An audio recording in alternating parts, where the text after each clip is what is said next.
Hi guys! Welcome back again. Ayan, muling nagbabalik si Joanne Vlog. Usapang OFW na naman tayo, okay? Bakit pa yung iba dito sa Middle East na kailangan nilang sabihin sa amo nila na babalik sila kahit hindi na babalik? Ano ba yung reason? Ayan, dito na.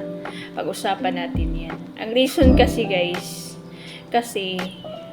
kadalasan dito sa Middle East, pagsabihin mong di ka na babalik, hindi mo na babalikan yung amo mo, mag-iba na ugali nila guys.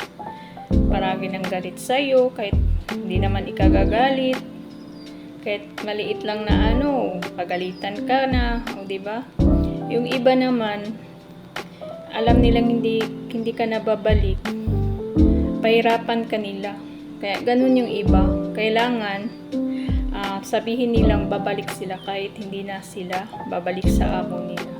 Kasi may reason sila May reason sila kung bakit sila ayaw na nilang bumalik sa amo nila. Kasi sa observe nila, pangit ugali ng amo nila kasi hindi na sila babalik, di ba?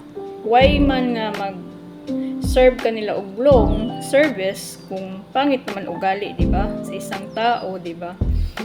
Kaya kailangan talaga ikaw mismo alam mo kung ano yung gagawin, di ba? Yun talaga yung mga ginagawa sa iba dito, guys. Kung uuwi, magpaalam sa amo. Oo, real talk yan. Magpaalam sa amo, tapos sabihin babalik para lang makauwi ng Pilipinas. Kasi mahirap kasi dito guys, pag magsabi ka ng di ka na babalik, ayun, pahirapan ka talaga.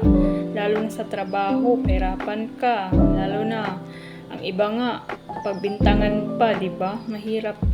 Kaya depende yan sa discarding, okay? Hindi naman sa lahat ng bagay na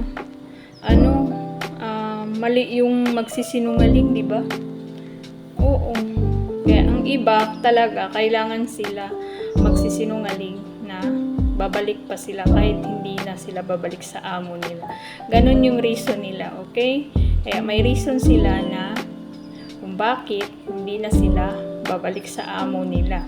Pero for guys, sa akong amo naman, mabait naman sila.